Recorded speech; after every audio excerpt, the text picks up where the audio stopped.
Hello friends, Electronics here, and today we're gonna be playing Tracer as a Battlefield of Eternity, so let's have a quick look at our team compositions. There's gonna be Tracer, Illidan, Dihaka, Zebia, and Esmadan versus Tychus, Raynor, Jaina, Joanna, and Nova. Damn it, they have Nova. Nova, you know what, I'm just gonna say it. Nova is a counter to Tracer. She can kill Tracer in less than 2 seconds later on in the game. She doesn't even need to land her snipe to do that. All you need to do is to land your pinning shot with the double tap and the vulnerability, and you just shoot her to death with your 2 pinning shots, and then spawning a clone and another auto attack for extra damage from your one in the chamber talent, I believe. And if you land a snipe, it's even faster. So that's pretty cool. But we do have a lot of frontline. Like, we have a lot of melee heroes. Zarya is kind of a melee hero too, so it's gonna definitely help us out. We don't have a healer though, but we do have the shields from Zarya, and that's very, very important because that would allow us to beat Tracer. Since Tracer has such a low health pool, that shield from Zarya really helps. And all types of shields, like Medivh, Tessadar, Tracer loves that type of stuff.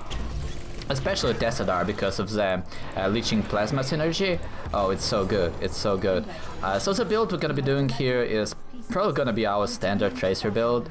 We're just gonna go for Tracer rounds, Untouchable, Bullet Time, Quantum Spike, Ricochet, Sleight of Hand, and probably Total Recall because we don't have a healer and those talents are very aggressive. Other talents at level 20 are very aggressive, and you can't really play that when you don't have any sort of healing for you. So the Total Recall, full health after every time we press Recall would definitely help us out quite a bit here. Oh, that's a real Nova, by the way. If we can kill her, or if we can kill somebody here. Man, if they actually helped me to kill Nova there, somebody like Illidan jumping on her, she would have been so dead, but all of them decided to fight that instead, and that was actually a bad choice from my team, because we weren't able to save the Haka, and like, that's not the real one, man. That was so bad. Once again, yeah. Once again, bad choices. Yeah, I thought that this game would be pretty cool because we have such a good team of front, like, we have a really strong front line. But nope. Let's actually go top and help Esmadan instead, because there is no reason to fight bottom. We just cannot fight that. We cannot fight that at all.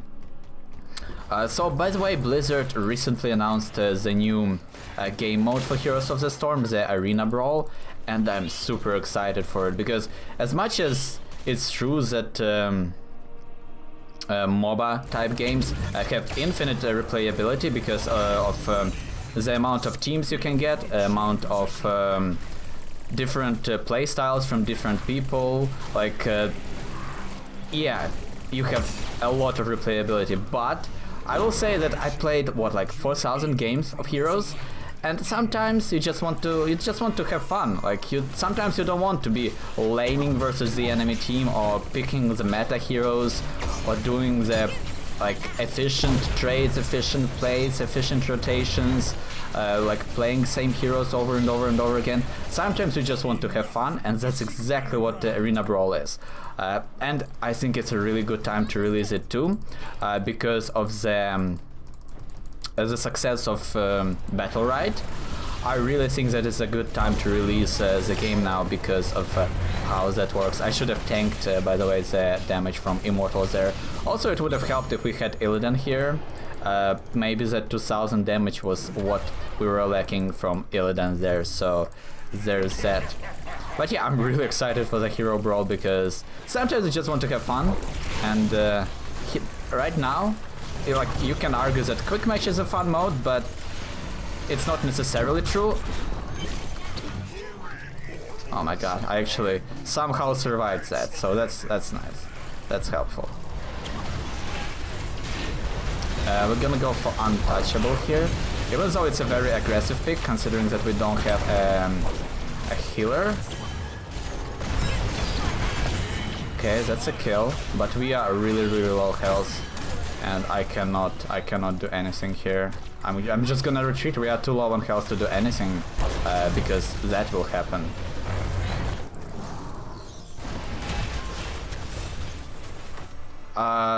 What? Really? I mean, he has Friend of Foe, but there was Zaryas there, and like there were other heroes he could have dived. I don't know. Probably was a. I mean, that was probably my mistake, but at the same time.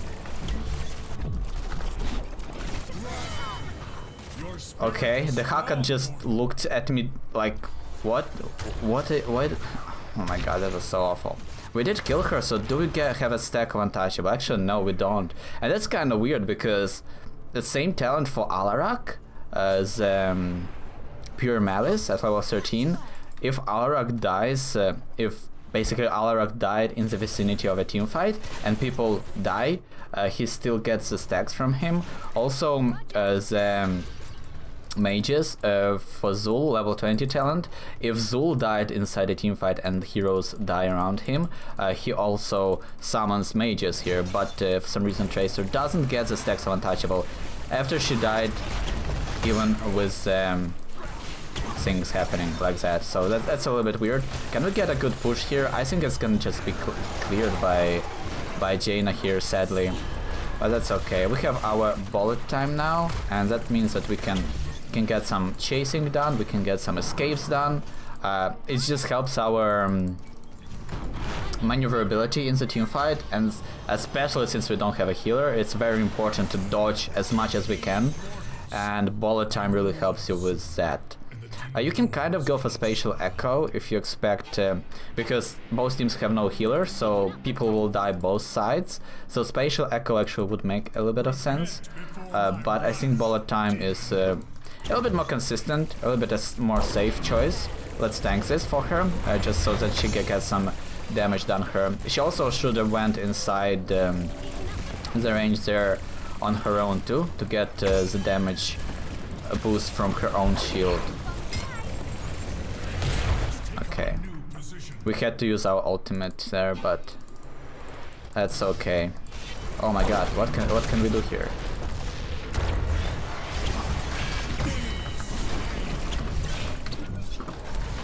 No, if she uses blind, I'm so dead, but we have a fountain here, so we will be able to re-engage, and Nova is dead, so the biggest threat to us is actually dead, which is awesome. Everyone else we can kind of manage, because everyone else is very easy to predict their damage output and things like that, so that's definitely helpful. By the way, Johanna makes a very big mistake there by attacking us, since it just amplifies Zarya's damage output, and that's not what we want to be going for here at all. Okay, let's escape that. We need to save our Untouchable stacks. If we lose them, it's gonna hurt us really bad. So we need to make sure that we have as many as possible. Nova died, by the way, good job team. I believe the Haka flanked her from using his movement ability, so that was pretty cool. Quantum Spike will really help us out with killing Joanna here, if we ever need to focus her. Also, it's even versus squishy heroes, it really helps, because I believe the Quantum Spike Pulse Bomb, actually, if cast on somebody like Chromie or Jaina, it will hurt them for 70% of their health, whereas without the Quantum Spike it would only be, what, like 30%? This was actually a very bad idea on my part, using my recalls there, because it set me up for some skill shots. Like Rainer and Nova knew exactly where to land, where to aim all of their skill shots, so that was definitely a mistake. Can we actually force this? I don't think it's a good idea though.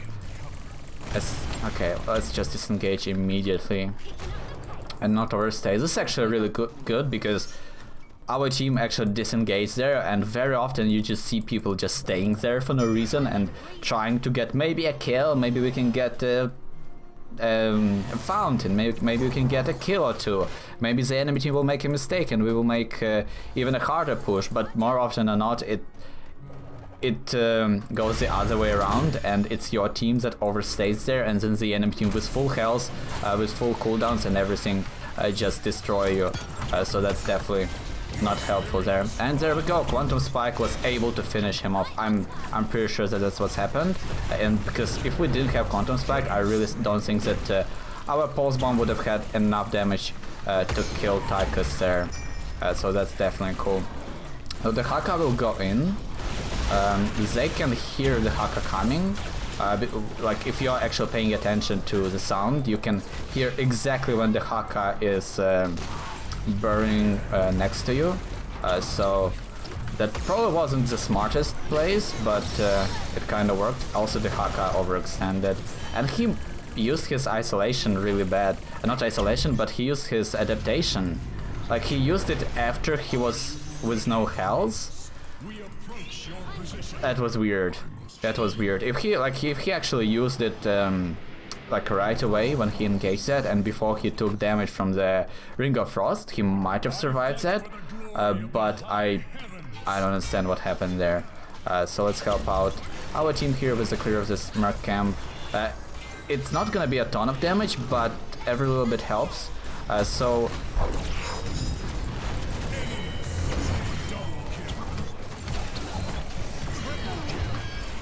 oh wow, thank you Joanna for pulling me in. That was really, really nice of you. Can we get... oh, look at that sick damage from... oh, look at that sick damage from the... oh my god, the 10% damage on Joanna. Like it was like half of her health bar just gone. That was so amazing. So the reason I actually prefer Ricochet to Bullet Spray nowadays is because my playstyle as Tracer changed. Previously I would kind of always go in, dive the enemy team, then blow up with the Parting Gift, with the Quantum Spike, and then disengage using the Spatial Echo Blinks. But now you kind of have to stay a little bit more present in the fight in general, and instead of landing those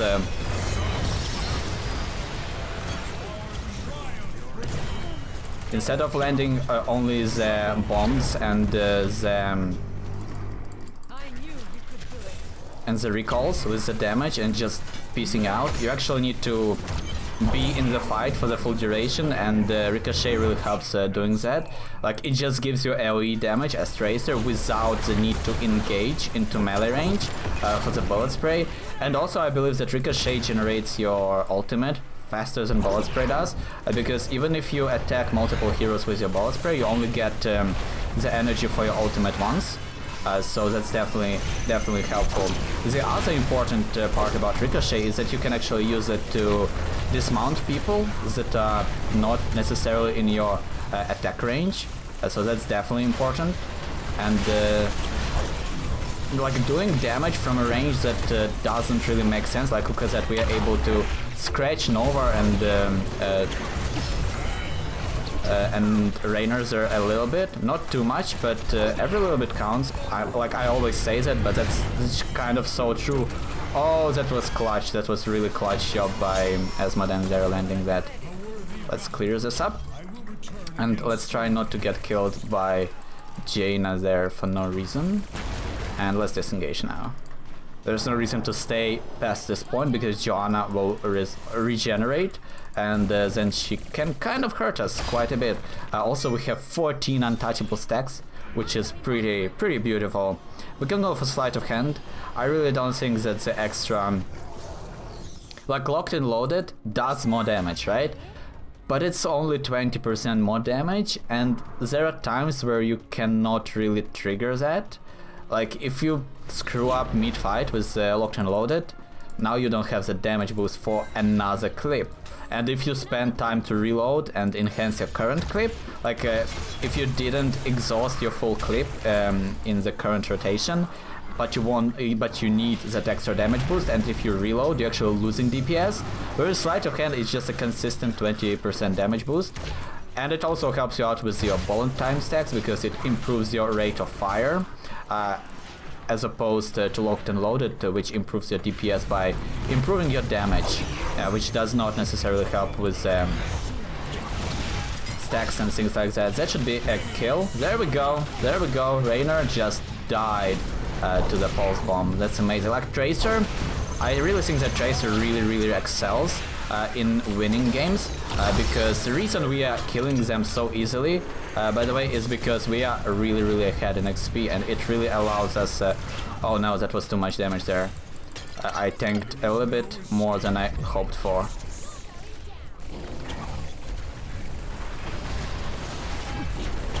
Once again, I'm tanking too much. They do have Nova, so I should be very careful about my positioning. If I die with this 15 stacks, we will lose so much momentum here. So I want to stay...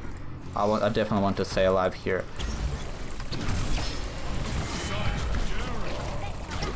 No! And that was awful. I should have dodged not in a straight line. I should have dodged this way into this small alcove there. Oh, that was huge. That wasn't worth it at all. I thought that I can kill Tychus and get out, and I totally didn't see Nova.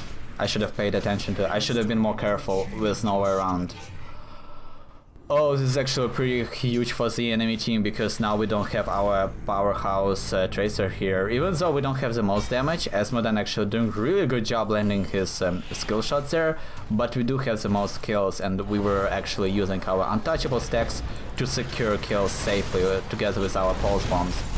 But the enemy team actually did exactly what they needed to get a comeback here, because when you are ahead like behind like that, what you want to be doing is catching people off guard like one by one and just slowly getting that XP lead back. So that's exactly what they were able to do there. But now 3 of the enemies are dead, and we can actually start killing Tychus here. Obviously we won't kill him, but I didn't even want to kill him. Let's oh wow, his damage from his bomb is actually pretty scary. I need to go back. We will have our ultimate pretty soon, so we will be able to kill somebody really fast, but we definitely want to be careful. If we had level 20 here, it would be so great because of the total recall. We would just heal to full health every time we take that damage from Tychus, from Nova. We just heal to full health and re-engage them and kill them, right? Whereas right now we can't really do that. We really need to stand here and kind of defend this until everybody is back. We need Xayah shields, we need everything up and going here. Esmodan doing a really good job using his Blackpool and his, what's the ability called? The Globe of Annihilation to get the damage done. This was actually kind of a bad idea by Illidan, but at the same time we couldn't really engage them anyway. Oh, this is rough.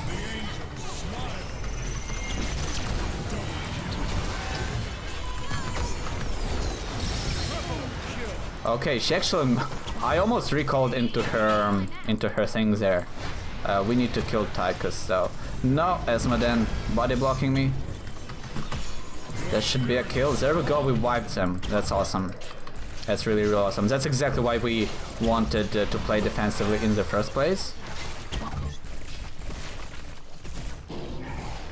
Let's actually kill this gate. No reason for it to persist here. And look at that, we are actually able to land some shots into Joanna there, just slowly scratching her. It's not a lot of damage, but it's like, it tickles them, so why not? Let's kill this thing, so that they have a little bit less sustain here, and now we have level 20, and total recall will definitely help us out quite a bit here. We actually have forced recruitment by Esmodan here, but he didn't go for the bound minion talent, so he can't really backdoor here. It's not really a map that you can necessarily backdoor it, because even while your enemy team is distracted top, they can still kind of... Oh, that was so good that we were able to dodge that stun from Joanna, because if she actually landed that, we would have been so dead to Nova's ultimate. But that was definitely a cool thing that did not happen. The blind. This should actually be a game here. Oh no, we are slowly falling apart. I don't have the cooldowns, I don't have the recall, so I'm playing like super safe. Oh my god, and I died to Nova again. But as I said, Nova is so good versus Tracer because it's just so easy to kill Tracer, and Esmadan is our MVP here. Really good job by him making enemy team just slowly suffers at health loss over time. It was really actually a good thing to see here that he worked like that. So that's pretty cool. And yeah, Tracer, like, definitely my favorite hero still. She's just so fun to play. She's a very different ranged assassin from everyone else, and it's just satisfying. It's just so damn satisfying to play her. So we definitely had some fun there. I really think that Esmadan, because we had, like, we won because we had Esmadan and we were able to make sure that enemy team never has full health since they didn't have a healer, and the fact that we have Zarya who could prevent the enemy poke for us, it synergized really well, because when the enemy team tried to poke us, Zarya would shield some of the damage and get amplified damage for herself in the process. And while Esmadan was doing that poke, like, they suffered. Like Jaina, Nova, Raynor, like all of them have really small health bars. Probably the tankiest of them all is Tychus, because that's how he is kind of treated right now, like as a tanky assassin. But everyone else had really bad time versus Esmadan, and then I would just go in, land my pulse bomb, go out, and they would just blow up. Oh, it worked so beautifully, so beautifully.